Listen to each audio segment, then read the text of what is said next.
Третій день народження у російському полоні відзначає сьогодні український патріот Володимир Балух. Сьогодні йому 48. За його плечима 2,5 роки у Сімферопольському СІЗО, голодування в 200 днів, 3 фальшиві кримінальні справи і цинічний вирок окупаційного суду, 4 роки і 11 місяців колонії. Таку ціну звичайний кримський фермер заплатив за любов до України і непокору режиму Путіна у Криму.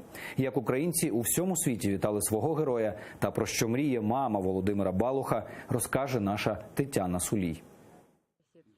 Він просто хотів жити на вулиці Героїв Небесної Сотні, в домі, над яким майорить блакитно-жовтий прапор, навіть після того, як у його рідний Крим вдерлися російські окупанти.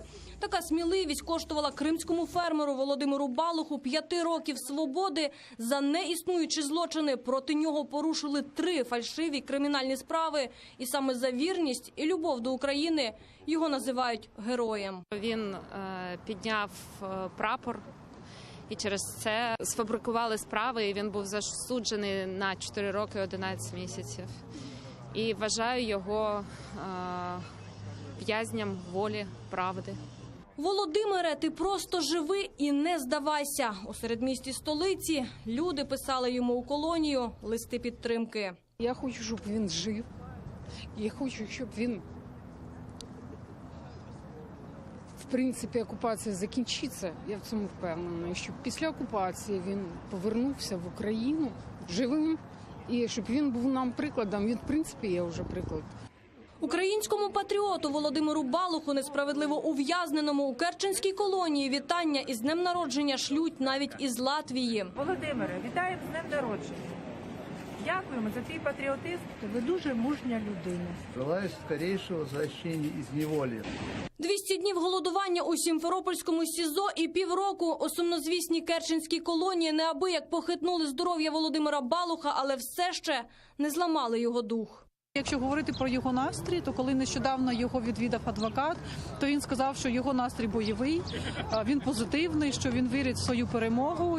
Вже 3 роки поспіль мама Володимира Балуха Наталя не може обійняти свого сина у день його народження. Сьогодні у їхньому домі у Роздольному людно 76-річну Наталю Балух навідали небайдужі кримські татари. Несподіваний візит розчулив жінку. Зізнається, на цьому світі її тримає лише бажання одного дня побачити сина на волі. Чекаю його, ще не вмираю, буду ждати його. Йому здоров'я, удачі там, щоб видержки, щоб він мог видержати це все. І щоб вернувся додому. Лучший, самий лучший на світі. Хороші в мене діти. Володимир Балух повернеться додому, коли цього захоче Путін. У цьому впевнений лідер кримсько-татарського народу Мустафа Джемілєв. І це стосується не лише Володимира Балуха, а й решти політичних бранців, впевнений голова Меджлісу Рефат Чубаров. Россия такая страна, так же, как и бывший Советский Союз, она не считается с международным правом, с тем, что говорят в мире. Но, безусловно, то, что если бы не было вот той кампании по защите прав человека в оккупированном Крыму, вместо сейчас, скажем, 70 с чем-то заключенных, может быть, было 800 или 7 тысяч. Росія нікого не звільнює по гуманітарних або якихось правових мотиваціях. Вона звільнює людей лише тоді, коли вона від цього отримує якусь користь. Росія торгує чи торгується нашими заручниками.